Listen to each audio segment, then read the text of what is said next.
विवृतं देवसुरैः सदा वन्द्यं ग्रहैश्च परिवेष्टितं ध्यायन् स्तवन् पठन् नाम यः सूर्यकवचं सदा।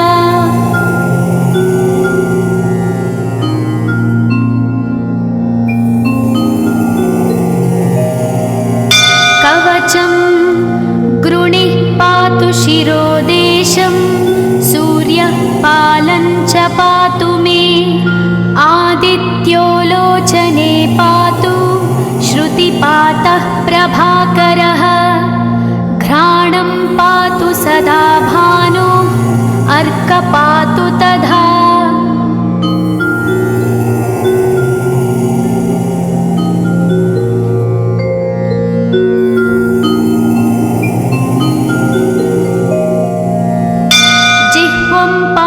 जगन्नाथः कण्ठं पातु विभावसु स्कन्धौ ग्रहपतिः पातु भुजौ पातु प्रभाकरः अहस्करः पातु हस्तौ हृदयं पातु भानुमान्।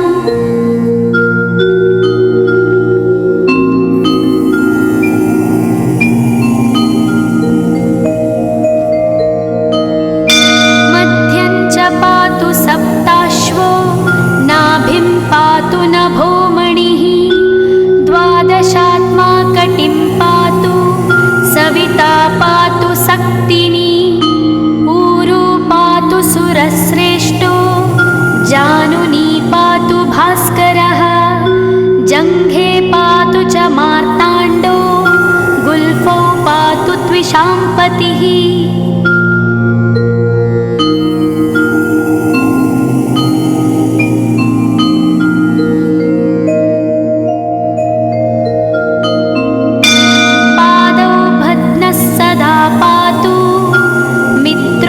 सकलं वपुः वेदत्रयात्मकस्वामिन् नारायण जगत्पते आयतयामं तं कञ्ची द्वेदरूपः प्रभाकरः स्तोत्रेणानेन सन्तुष्टो बालखिल्यादिभिर्वृतः।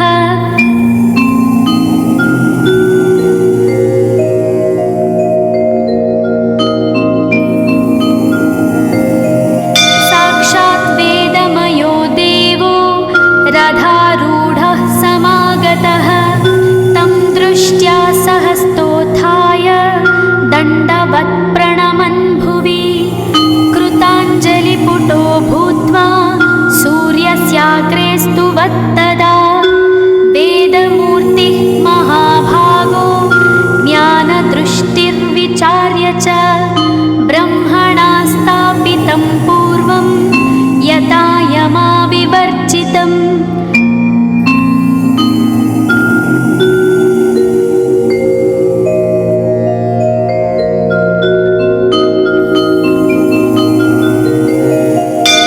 सत्त्वप्रधानं शुक्लाख्यं वेदरूपमनामयं शब्दब्रह्ममयं वेदं सत्कर्म ब्रह्मवाचकं मुनिमध्यापयामास प्रथमं सविता स्वयं तेन प्रथमदत्तेन वेदेन परमेश्वरः यज्ञवल्क्यो मुनिश्रेष्ठः कृतकृत्यो भवत्तदा।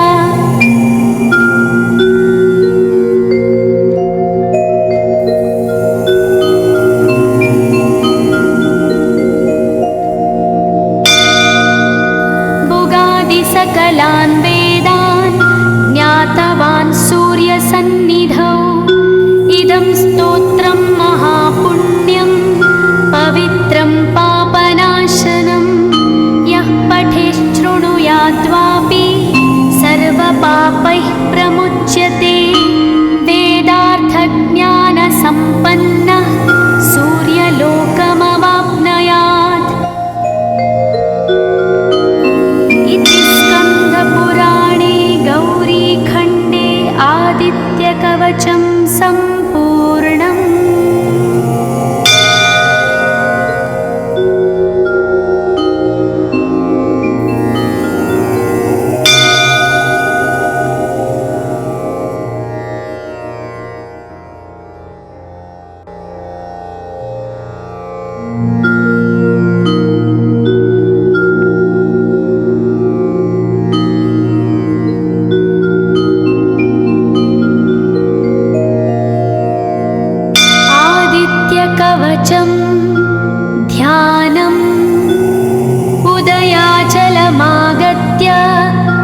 विवृतं देवसुरैः सदा वन्द्यं ग्रहैश्च परिवेष्टितं ध्यायन् स्तवन् पठन् नाम यः सूर्यकवचं सदा।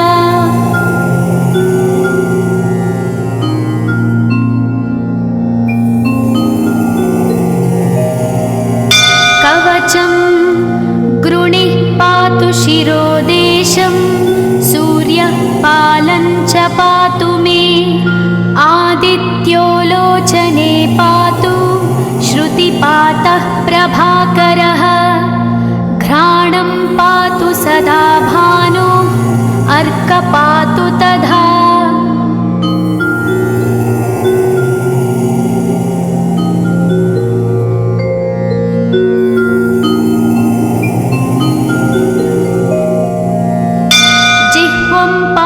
जगन्नाथः कण्ठं पातु विभावसु स्कन्धौ ग्रहपतिः पातु भुजौ पातु प्रभाकरः अहस्करः पातु हस्तौ हृदयं पातु भानुमान्।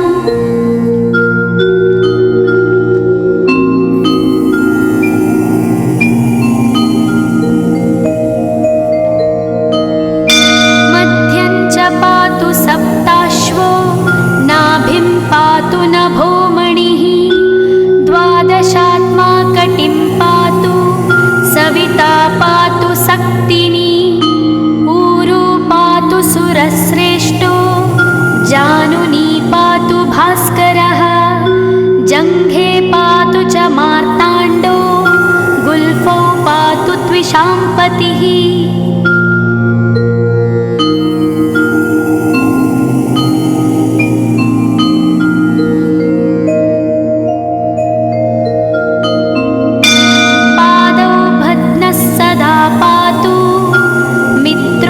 सकलं वपुः वेदत्रयात्मकस्वामिन् नारायण जगत्पते आयतयामं तं कञ्ची द्वेदरूपः प्रभाकरः स्तोत्रेणानेन सन्तुष्टो बालखिल्यादिभिर्वृतः।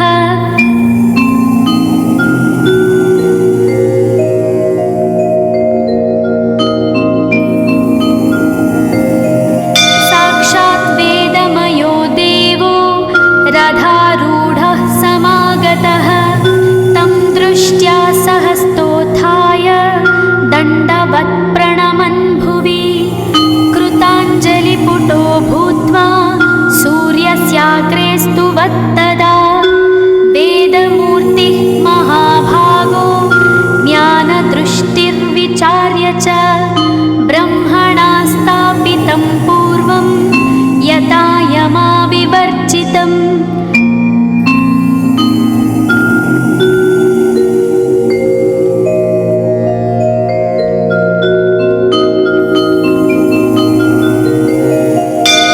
सत्त्वप्रधानं शुक्लाख्यं वेदरूपमनामयं शब्दब्रह्ममयं वेदं सत्कर्म ब्रह्मवाचकम् मुनिमध्यापयामास प्रथमं सविता स्वयं तेन प्रथमदत्तेन वेदेन परमेश्वरः यज्ञवल्क्यो मुनिश्रेष्ठः कृतकृत्यो भवत्तदा।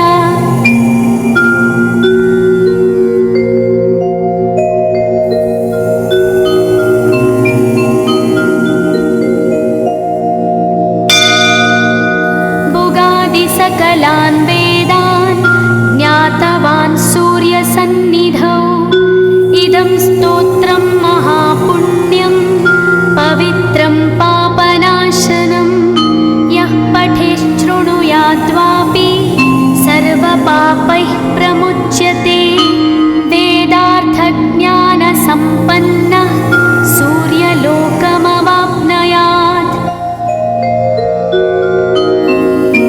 स्कन्दपुराणे गौरीखण्डे आदित्यकवचं सम्पूर्णम्।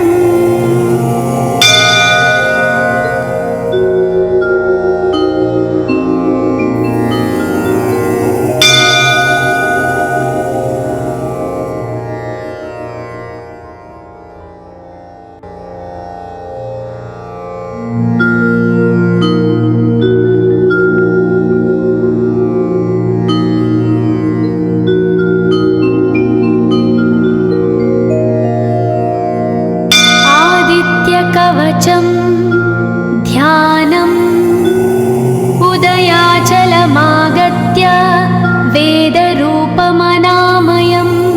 तुष्टावपरया भक्ता वालखिल्यादिभिर्वृतं देवसुरैः सदा वन्द्यं ग्रहैश्च परिवेष्टितं ध्यायन् स्तवन् पठन् नाम यः सूर्यकवचं सदा।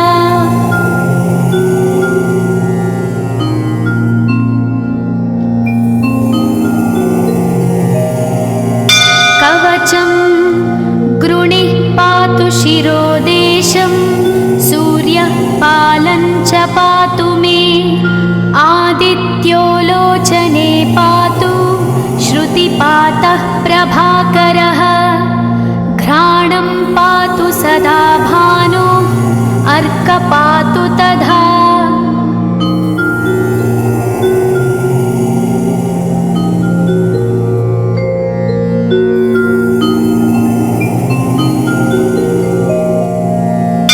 जिह्वं पातु जगन्नाथः कण्ठं पातु विभावसु स्कन्धौ ग्रहपतिः पातु भुजौ पातु प्रभाकरः अहस्करः पातु हस्तौ हृदयं पातु भानुमान्।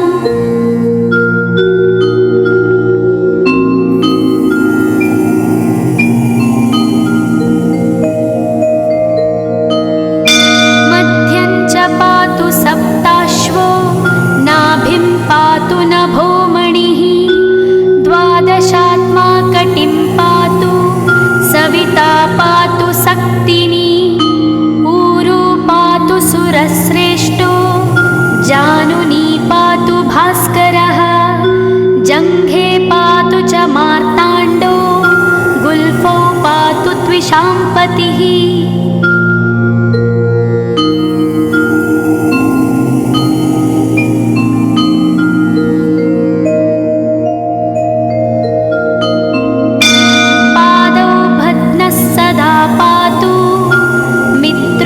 सकलं वपुः वेदत्रयात्मकस्वामिन् नारायण जगत्पते आयतयामं तं कञ्ची द्वेदरूपः प्रभाकरः स्तोत्रेणानेन सन्तुष्टो वालखिल्यादिभिर्वृतः।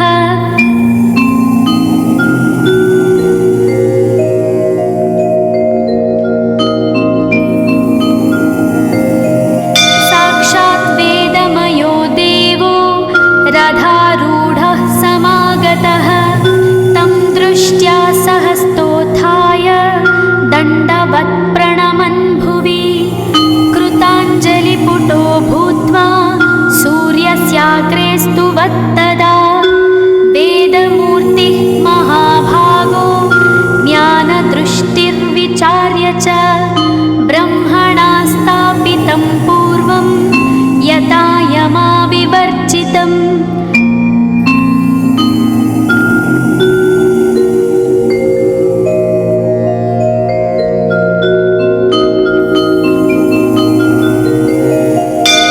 सत्त्वप्रधानं शुक्लाख्यं वेदरूपमनामयं शब्दब्रह्ममयं वेदं सत्कर्म ब्रह्मवाचकम् मुनिमध्यापयामास प्रथमं सविता स्वयं तेन प्रथमदत्तेन वेदेन परमेश्वरः यज्ञवल्क्यो मुनिश्रेष्ठः कृतकृत्यो भवत्तदा।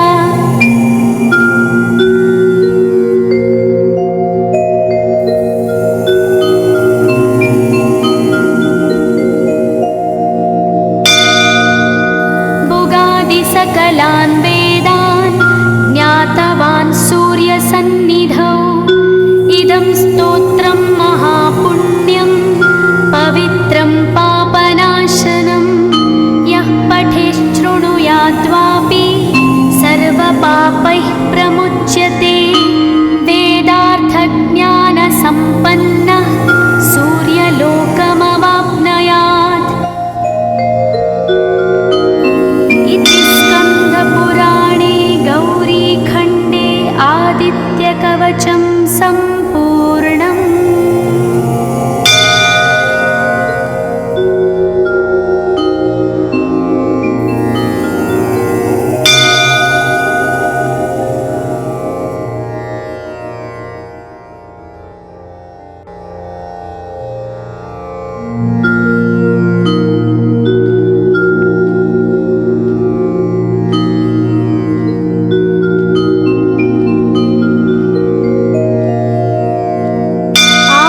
आदित्यकवचं ध्यानम् उदयाचलमागत्य वेदरूपमनामयं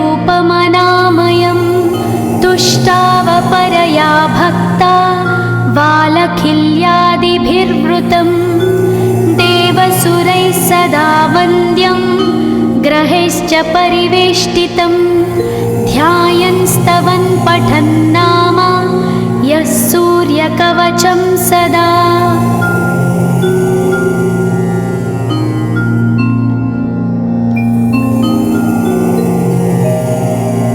कवचं गृणिः पातु शिरोदेशं सूर्यः पालं च पातु मे आदित्यो लोचने पातु श्रुतिपातः प्रभाकरः घ्राणं पातु सदा भानो अर्कपातु तथा।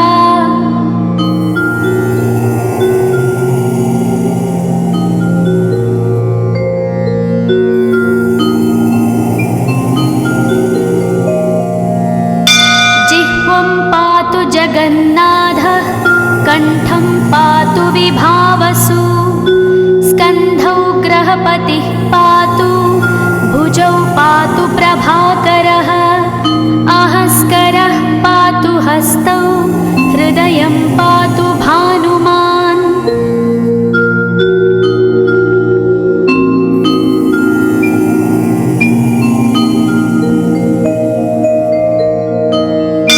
मध्यं च पातु सप्ताश्वो नाभिं पातु नभोमणिः द्वादशात्मा कटिं पातु सविता पातु सक्तिनी ऊरू पातु सुरश्रेष्ठो जानुनी पातु भास्करः जङ्घे पातु च मार्ताण्डो गुल्फौ पातु त्विषाम्पतिः।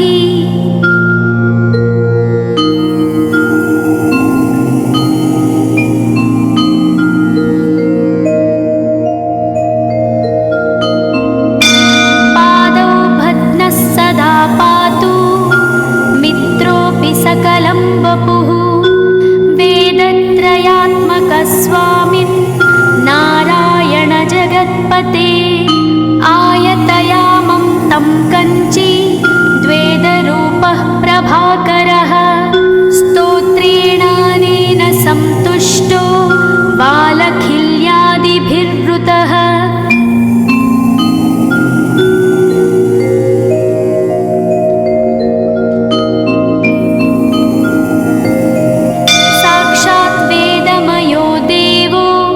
रथारूढः समागतः तं दृष्ट्या सहस्तोत्थाय दण्डवत् प्रणमन् भुवि कृताञ्जलिपुटो भूत्वा सूर्यस्याग्रे स्तुवत्तदा वेदमूर्तिः महाभागो ज्ञानदृष्टिर्विचार्य च ब्रह्मणा स्थापितं पूर्वं यथा यमाविवर्जितम्।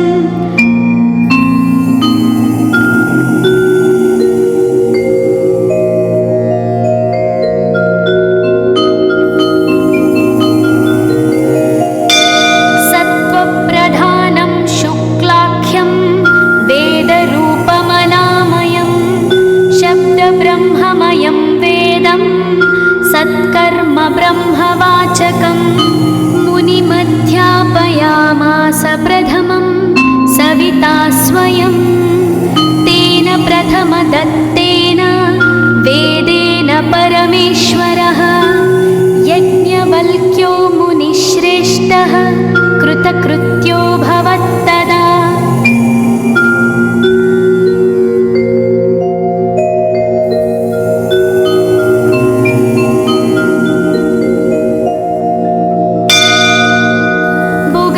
सकलान् वेदान् ज्ञातवान् सूर्यसन्निधौ इदं स्तोत्रं महापुण्यं पवित्रं पापनाशनं यः पठेच्छृणुयाद्वापि सर्वपापैः प्रमुच्यते वेदार्थज्ञानसम्पन्नः सूर्यलोकमवाप्नुयात्।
सदा वन्द्यं ग्रहैश्च परिवेष्टितं ध्यायन् स्तवन् पठन् नाम यः सूर्यकवचं सदा।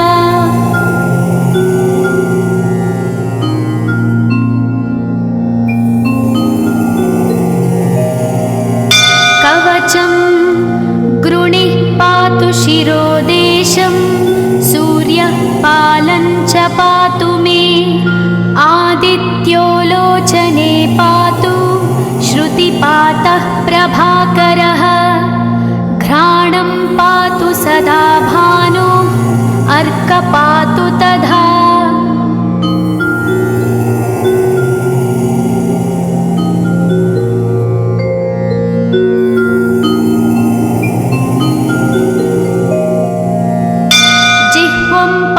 जगन्नाथः कण्ठं पातु विभावसु स्कन्धौ ग्रहपतिः पातु भुजौ पातु प्रभाकरः अहस्करः पातु हस्तौ हृदयं पातु भानुमान्।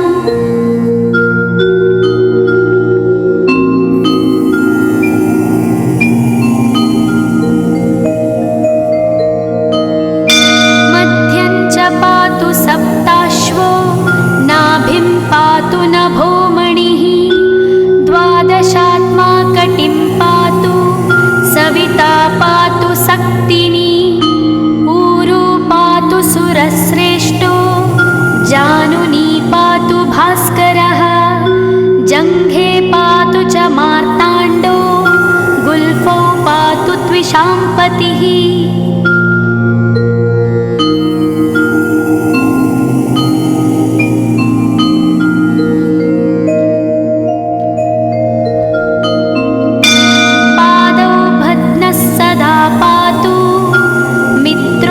सकलं वपुः वेदत्रयात्मकस्वामिन् नारायण जगत्पते आयतयामं तं कञ्ची द्वेदरूपः प्रभाकरः स्तोत्रेणानेन सन्तुष्टो बालखिल्यादिभिर्वृतः।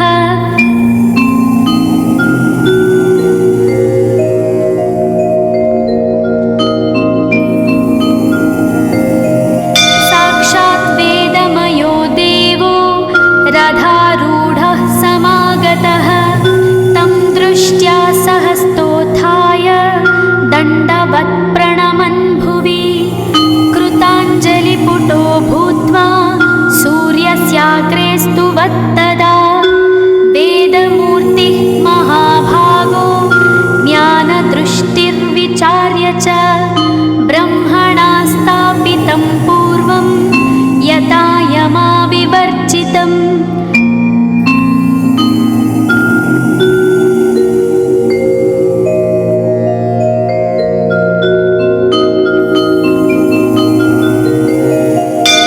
सत्त्वप्रधानं शुक्लाख्यं वेदरूपमनामयं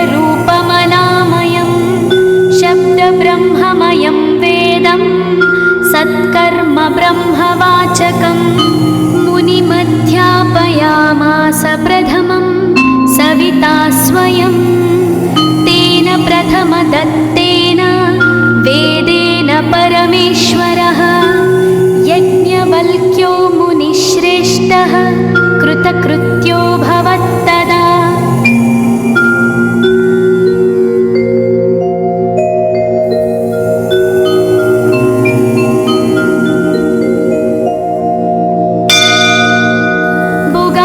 सकलान् वेदान् ज्ञातवान् सूर्यसन्निधौ इदं स्तोत्रं महापुण्यं पवित्रं पापनाशनं यः पठेच्छृणुयाद्वापि सर्वपापैः प्रमुच्यते वेदार्थज्ञानसम्पन्नः सूर्यलोकमवाप्नुयात्। पुराणे गौरीखण्डे आदित्यकवचं सम्पूर्णम्।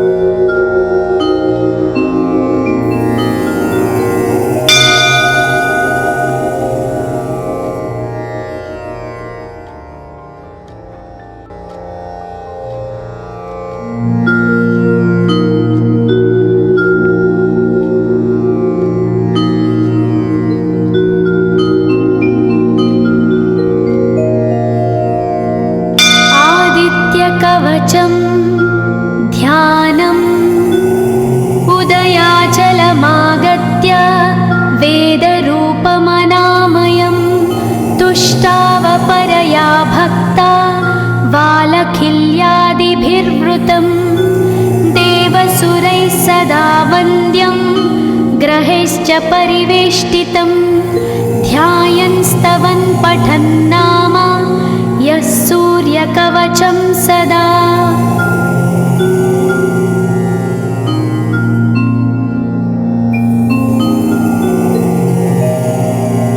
कवचं गृणिः पातु शिरोदेशं सूर्यः पालं च पातु मे आदित्यो लोचने पातु श्रुतिपातः प्रभाकरः घ्राणं पातु सदा भानो अर्क पातु तथा।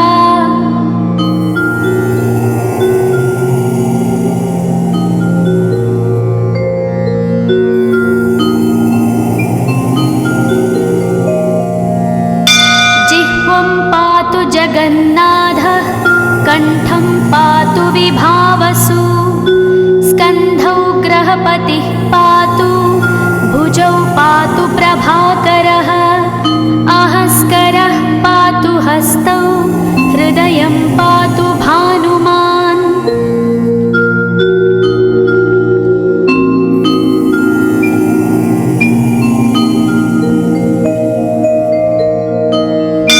मध्यं च पातु सप्ताश्वो नाभिं पातु नभोमणिः द्वादशात्मा कटिं पातु सविता पातु सक्तिनी ऊरू पातु सुरश्रेष्ठो जानुनी पातु भास्करः जङ्घे पातु च मार्ताण्डो गुल्फौ पातु त्विषाम्पतिः।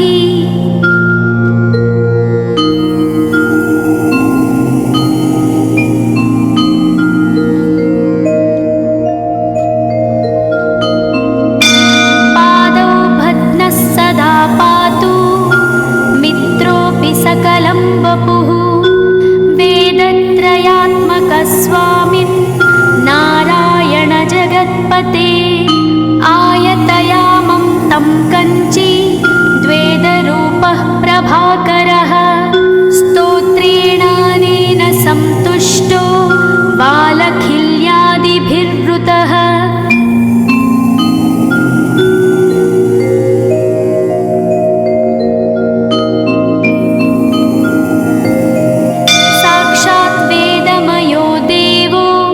रथारूढः समागतः तं दृष्ट्या सहस्तोत्थाय दण्डवत् प्रणमन् भुवि कृताञ्जलिपुटो भूत्वा सूर्यस्याग्रे स्तुवत्तदा वेदमूर्तिः महाभागो ज्ञानदृष्टिर्विचार्य च ब्रह्मणा स्थापितं पूर्वं यथा यमाविवर्जितम्।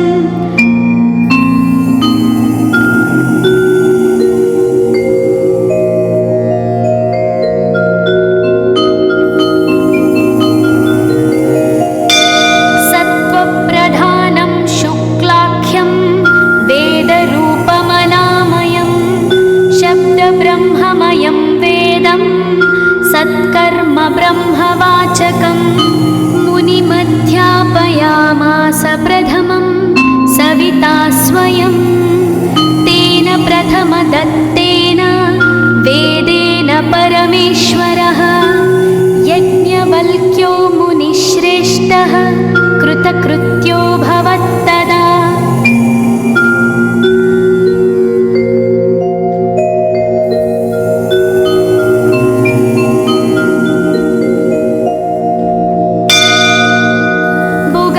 सकलान् वेदान् ज्ञातवान् सूर्यसन्निधौ इदं स्तोत्रं महापुण्यं पवित्रं पापनाशनं यः पठेच्छृणुयाद्वापि सर्वपापैः प्रमुच्यते वेदार्थज्ञानसम्पन्नः सूर्यलोकमवाप्नुयात्।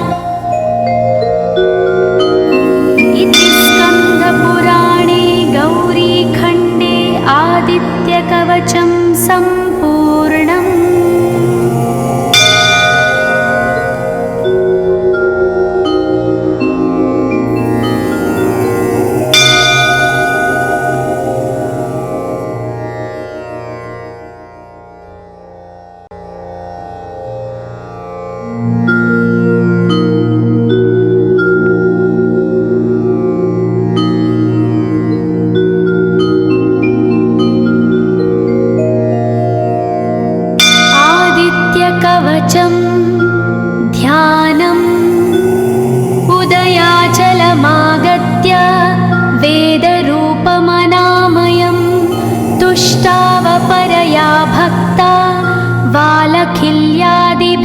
विवृतं देवसुरैः सदा वन्द्यं ग्रहैश्च परिवेष्टितं ध्यायन् स्तवन् पठन् नाम यः सूर्यकवचं सदा।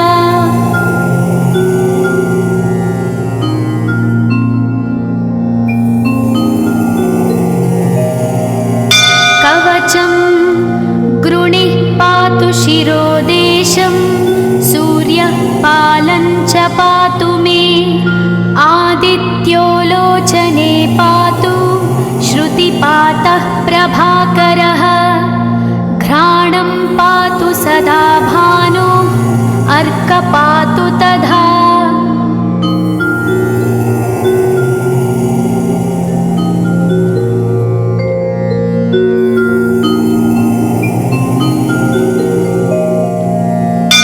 जिह्वं पातु जगन्नाथः कण्ठं पातु विभावसु स्कन्धौ ग्रहपतिः पातु भुजौ पातु प्रभाकरः अहस्करः पातु हस्तौ हृदयं पातु भानुमान्।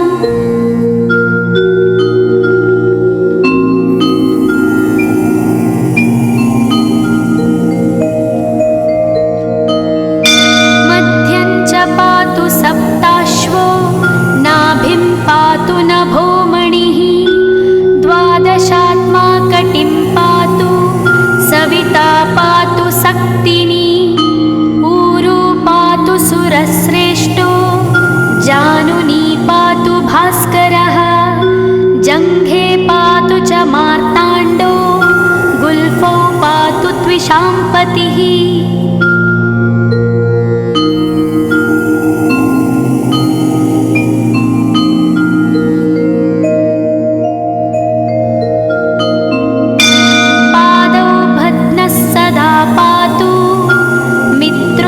सकलं वपुः वेदत्रयात्मकस्वामिन् नारायण जगत्पते आयतयामं तं कञ्ची द्वेदरूपः प्रभाकरः स्तोत्रेणानेन सन्तुष्टो बालखिल्यादिभिर्वृतः।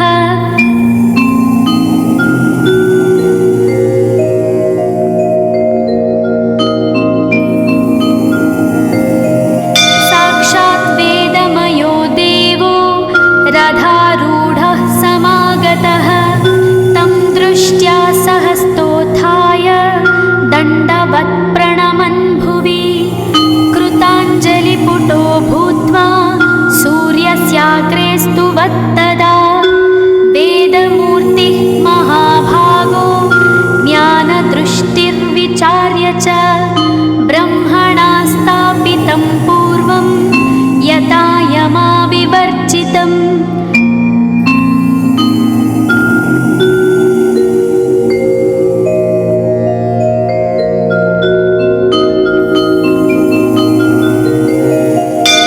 सत्त्वप्रधानं शुक्लाख्यं वेदरूपमनामयं शब्दब्रह्ममयं वेदं सत्कर्म ब्रह्मवाचकम् मुनिमध्यापयामास प्रथमं सविता स्वयं तेन प्रथमदत्तेन वेदेन परमेश्वरः यज्ञवल्क्यो मुनिश्रेष्ठः कृतकृत्यो भवत्तदा।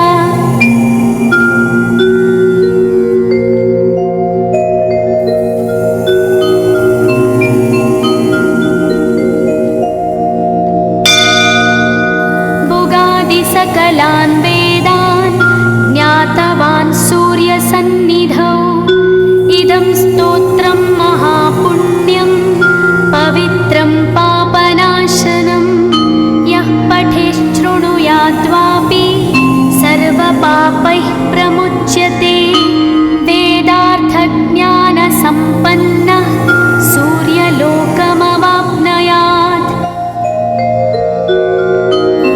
इति स्कन्दपुराणे गौरीखण्डे आदित्यकवचं सम्पूर्णम्।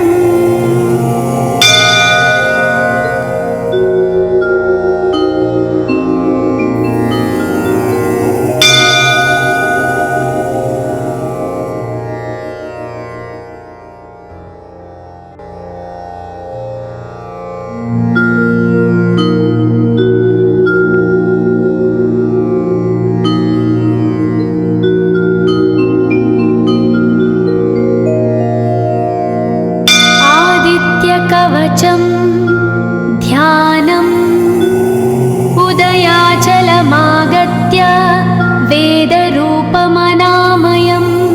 तुष्टावपरया भक्ता वालखिल्यादिभिर्वृतं देवसुरैः सदा वन्द्यं ग्रहैश्च परिवेष्टितं ध्यायन् स्तवन् पठन् नाम यः सूर्यकवचं सदा।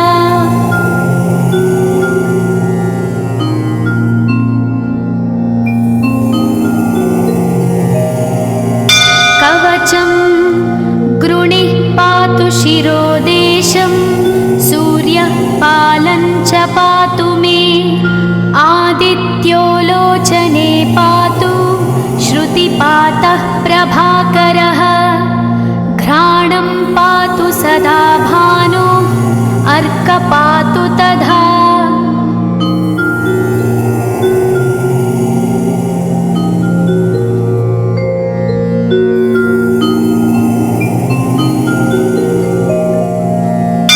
जिह्वं पातु जगन्नाथः कण्ठं पातु विभावसु स्कन्धौ ग्रहपतिः पातु भुजौ पातु प्रभाकरः अहस्करः पातु हस्तौ हृदयं पातु भानुमान्।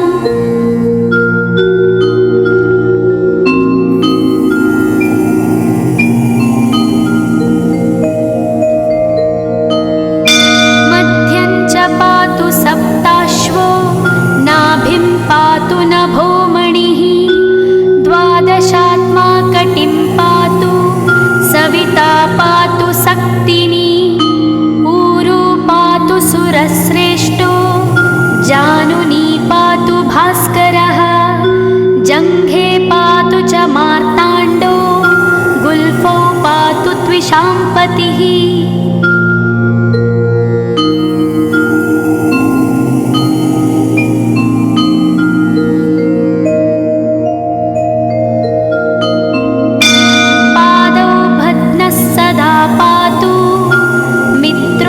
सकलं वपुः वेदत्रयात्मकस्वामिन् नारायण जगत्पते आयतयामं तं कञ्ची द्वेदरूपः प्रभाकरः स्तोत्रेणानेन सन्तुष्टो वालखिल्यादिभिर्वृतः।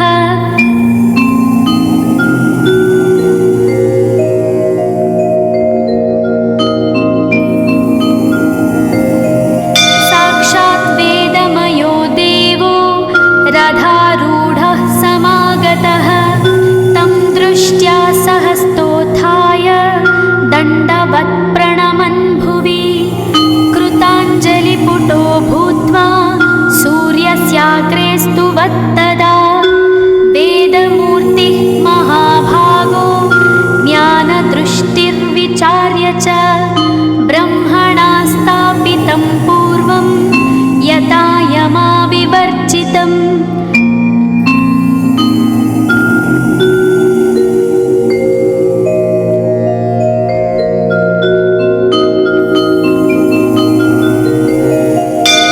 सत्त्वप्रधानं शुक्लाख्यं वेदरूपमनामयं शब्दब्रह्ममयं वेदं सत्कर्म ब्रह्मवाचकम् मुनिमध्यापयामास प्रथमं सविता स्वयं तेन प्रथमदत्तेन वेदेन परमेश्वरः यज्ञवल्क्यो मुनिश्रेष्ठः कृतकृत्यो भवत्तदा।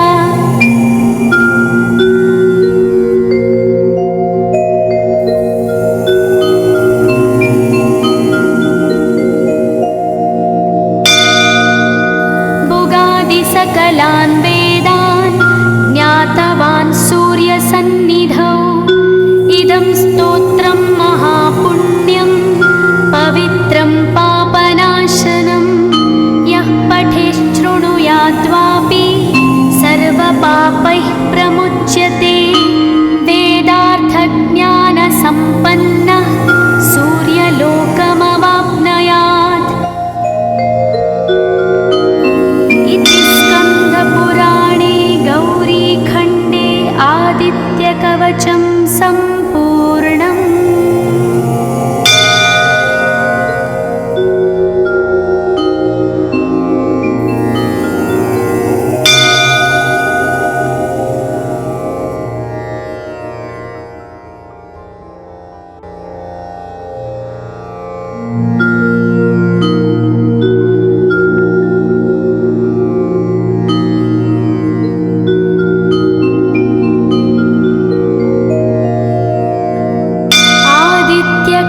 कवचं ध्यानम् उदयाचलमागत्य वेदरूपमनामयं तुष्टावपरया भक्ता वालखिल्यादिभिर्वृतं देवसुरैः सदा वन्द्यं ग्रहैश्च परिवेष्टितं ध्यायन् स्तवन् पठन् नाम यः सूर्यकवचं सदा।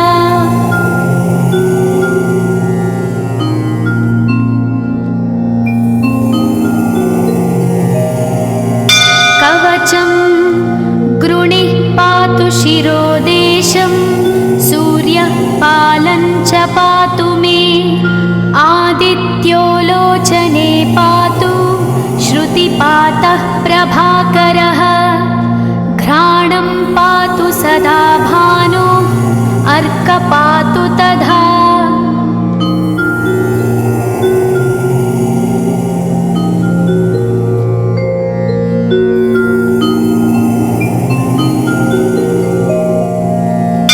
जिह्वं पातु जगन्नाथः कण्ठं पातु विभावसु स्कन्धौ ग्रहपतिः पातु भुजौ पातु प्रभाकरः अहस्करः पातु हस्तौ हृदयं पातु भानुमान्।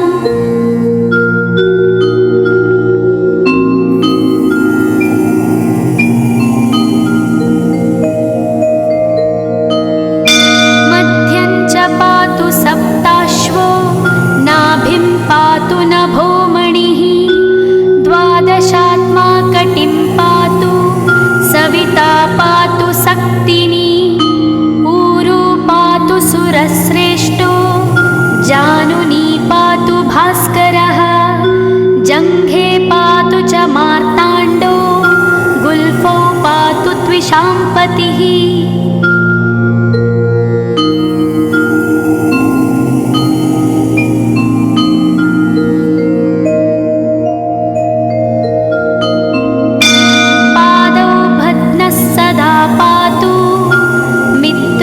सकलं वपुः वेदत्रयात्मकस्वामिन् नारायण जगत्पते आयतयामं तं कञ्ची द्वेदरूपः प्रभाकरः स्तोत्रेणानेन सन्तुष्टो वालखिल्यादिभिर्वृतः।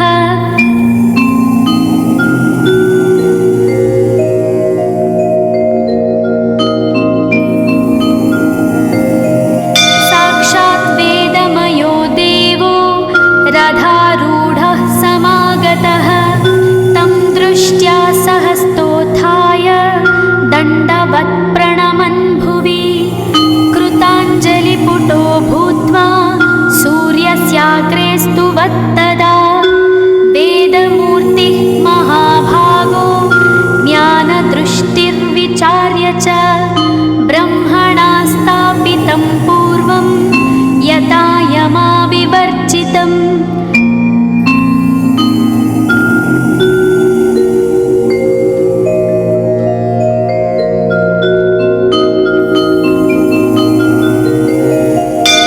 सत्त्वप्रधानं शुक्लाख्यं वेदरूपमनामयं शब्दब्रह्ममयं वेदं सत्कर्म ब्रह्मवाचकम् मुनिमध्यापयामास प्रथमं सविता स्वयं तेन प्रथमदत्तेन वेदेन परमेश्वरः यज्ञवल्क्यो मुनिश्रेष्ठः कृतकृत्यो भवत्तदा।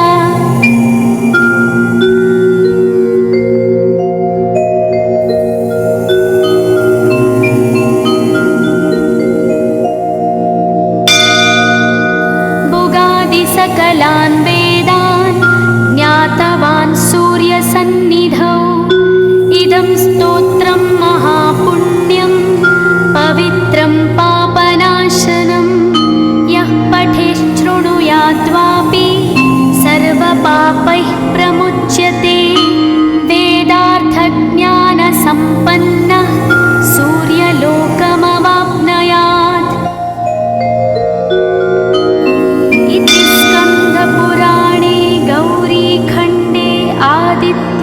कवचं सम्पूर्णम्।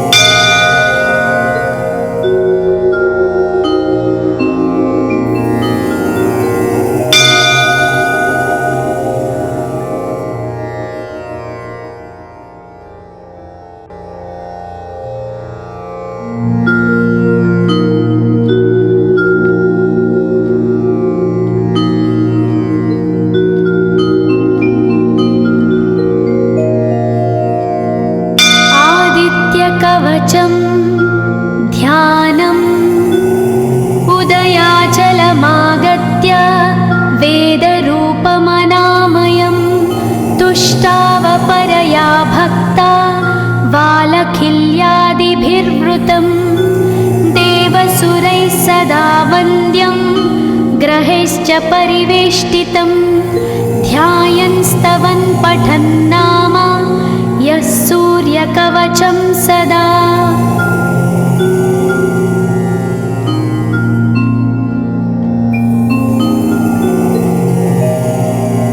कवचं गृणिः पातु शिरोदेशं सूर्यः पालं च पातु मे आदित्यो लोचने पातु श्रुतिपातः प्रभाकरः घ्राणं पातु सदा भानो अर्कपातु तथा।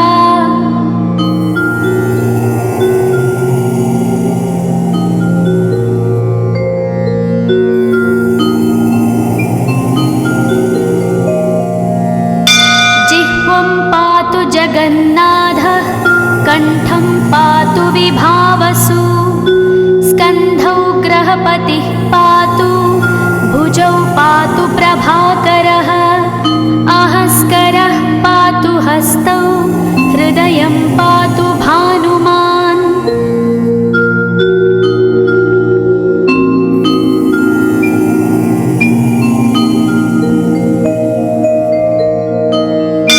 मध्यं च पातु सप्ताश्वो नाभिं पातु नभोमणिः द्वादशात्मा कटिं पातु सविता पातु सक्तिनी ऊरू पातु सुरश्रेष्ठो जानुनी पातु भास्करः जङ्घे पातु च मार्ताण्डो गुल्फौ पातु त्विषाम्पतिः।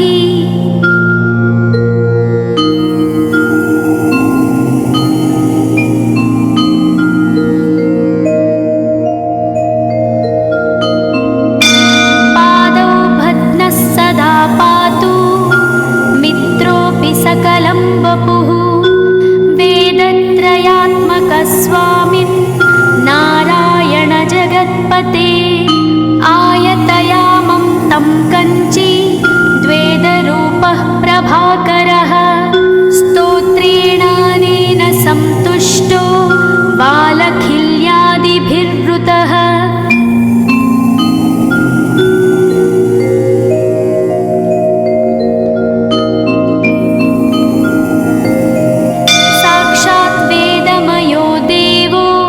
रथारूढः समागतः तं दृष्ट्या सहस्तोत्थाय दण्डवत् प्रणमन् भुवि कृताञ्जलिपुटो भूत्वा सूर्यस्याग्रे स्तुवत्तदा वेदमूर्तिः महाभागो ज्ञानदृष्टिर्विचार्य च ब्रह्मणा स्थापितं पूर्वं यथा यमाविवर्जितम्।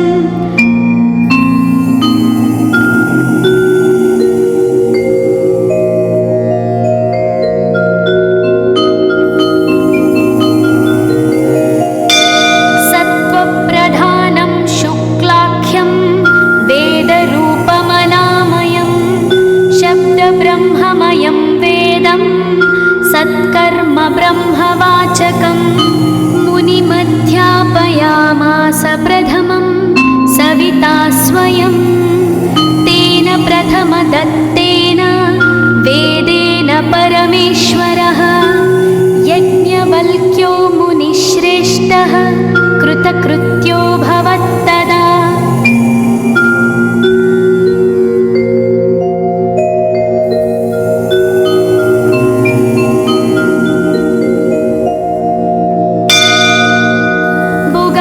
सकलान् वेदान् ज्ञातवान् सूर्यसन्निधौ। इदं स्तोत्रं महापुण्यं पवित्रं पापनाशनं यः पठेच्छृणुयाद्वापि सर्वपापैः प्रमुच्यते। वेदार्थज्ञानसम्पन्नः सूर्यलोकमवाप्नुयात्। इति स्कन्दपुराणे गौरीखण्डे आदित्यकवचं